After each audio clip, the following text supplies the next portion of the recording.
Yo, what's up guys? I'm back here with another X-Men 97 episode review, discussion / recap. So, if you guys liked the episode, let me know what you guys thought of it. I think this is a really great episode. This is Tolerance is Extinction Part 1. So, episode 8, 9, and 10 are all going to be part of the same 3-parter. I'm really hyped for it. This episode is really good. Let's get into it. So, Magneto is still not in the intro because the X-Men, I think, still presume him as dead. Cable is at the X Mansion. It's great to see Cable. I think everybody's really hyped for him. I'm way more hyped for Cable than I was for Bishop. They didn't really do nothing with Bishop. I wish they would have kept him around at least to like the halfway point maybe if they were going to do something more with him, but it's okay. So we have Cable and he introduces Bastion. So if you didn't know his name already, since they didn't introduce him like by name last episode, but you read the credits, you can go see that's the name of his character. So Bastion, I think, is using mutants as slaves. That's his future. I think I caught a couple of them. I think it was Dazzler, Polaris, and Phoenix, and she was repairing the Golden State Bridge, I believe. So I think that's an X-Men Last Stand reference, which is pretty cool. Madeline died happy, so I guess she's going to stay dead, which is kind of nice. At least she gets to have a happy death, you know, gets to see her son one last time and know he grew up, even though that is still pretty sad overall. So Mr. Sinister plans on betraying Bastion. That's nothing really crazy. I mean, you would do the same thing to Apocalypse and other characters. Of course, they'll do the same thing to you. And I fuck with Mr. Sinister heavy, so I can't wait to see him do some cool stuff. We have Val Cooper talking to Magneto, and she sees his Holocaust like numbers, like the branding that they put onto him, and then she starts to feel bad. So I don't think she's Mystique at all. I don't think that would make sense at this point. I could see kind of why, but it wouldn't make sense just because if they're hunting mutants, I doubt they would let a mutant that close without being able to have something to detect them. But yeah, she eventually will free Magneto later on the episode, which kind of makes me think like, oh, it might be Mystique. But like, no, I don't think Mystique would really fuck over all mutants like this. But I mean, I could be wrong. But we have Beast, and he's talking to this reporter lady, and he's talking shit, you know, he's still a little butthurt from the last conversation. I still don't know the reporter lady's name. Jean, Scott, and Cable, they visit Bastion's childhood home. We see Spark Expo stuff and some Sentinel-related stuff. And then they start mentioning Bastion's backstory. We get mentions of Nimrod, Master Mold, and how he's like the evolution of all the Sentinels. So they're really hyping up Bastion, and he's already pretty hyped. I mean, if you saw what he did in Genosha, shit. What's next, right? What's the final act of the plan? So we know that Val Cooper is in on Bastion's plans, and we see Dr. Doom, Baron Zemo, and a woman. I don't know what the name of the woman is. I actually really want to know. When I was reading comments on Reddit, people mentioned Zemo, they mentioned Doom. Later on, Spider-Man has a cameo, but it's voiceless. We don't have Christopher Daniel Barnes doing the voice, unfortunately. I don't know, man. I don't know who the woman's supposed to be. I don't know very many female antagonists that would have been like put up with these people. I don't think it's like Lucia Van Bartis or nothing like that. They have Doom right there. But so we get into Operation Zero Tolerance. Everybody already knew that name, at least people who were familiar with it from the comics and stuff. But at least now you know what OZT stands for. Bastion's mom shows a painting. You know, there's a bunch of Sentinels. I forgot what she calls it, but it's supposed to be like the final dream, the final plan, you know. And then she gets ready to attack. It cuts to Sunspot and Jubilee together after leaving Sunspot's mom's place. And yeah, I mean, you can kind of see the direction the relationship with his mom is going. She wants to hide the fact that he's a mutant. She's, you know, talking all this shit about this and that, you know. She wants to make herself look better than she is, but it's all appearance's sake. You know how a lot of people try to make themselves look good, but if you actually know, they're pieces of shit.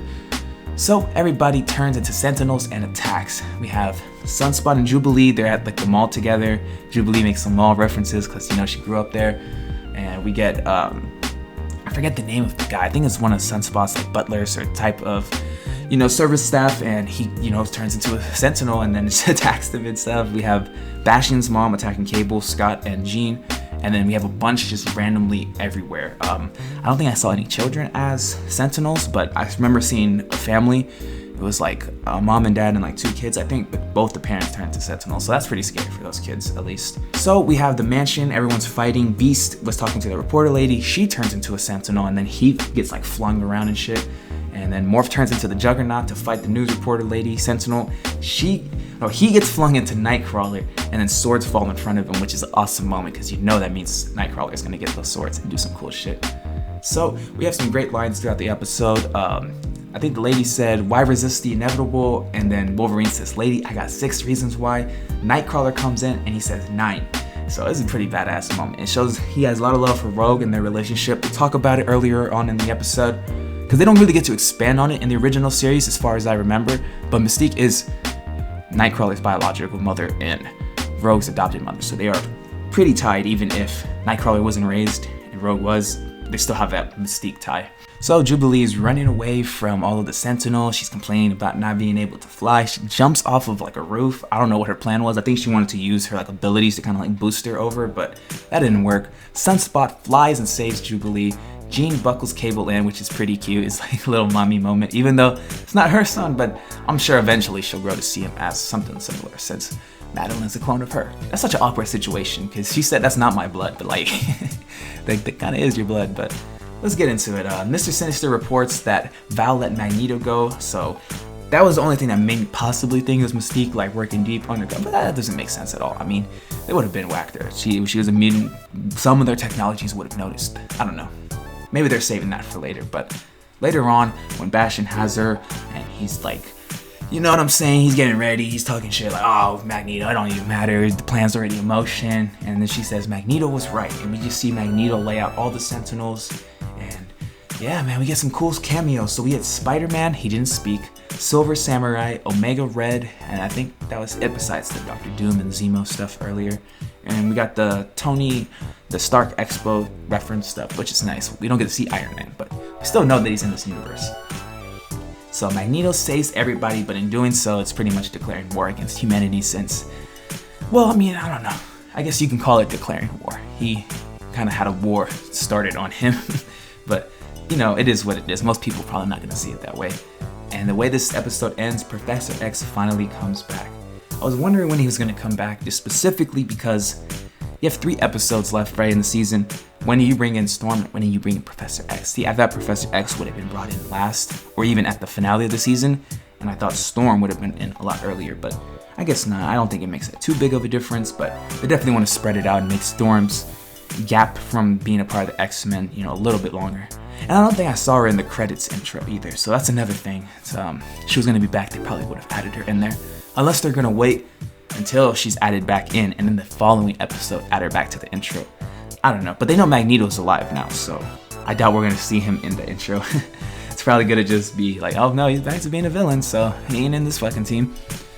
But yeah, I mean, this was a great episode. This one has just been improving so much on the following stuff, building on everything. It's not like overdoing the references and cameos, it just keeps it, you know, like, lets you know this is a Marvel universe, but we're not going to focus on all that other shit right now. This is about the X-Men. You just see Spider-Man's reaction, you know? You see some of the villains' reaction, but it ain't about them. You guys let me know what you guys think of the episode. I thought it was pretty good. I'm excited for the next 2 parts. If you guys enjoyed the video, leave a like, comment, subscribe, all that good stuff. And I'll catch you in the next one. Peace.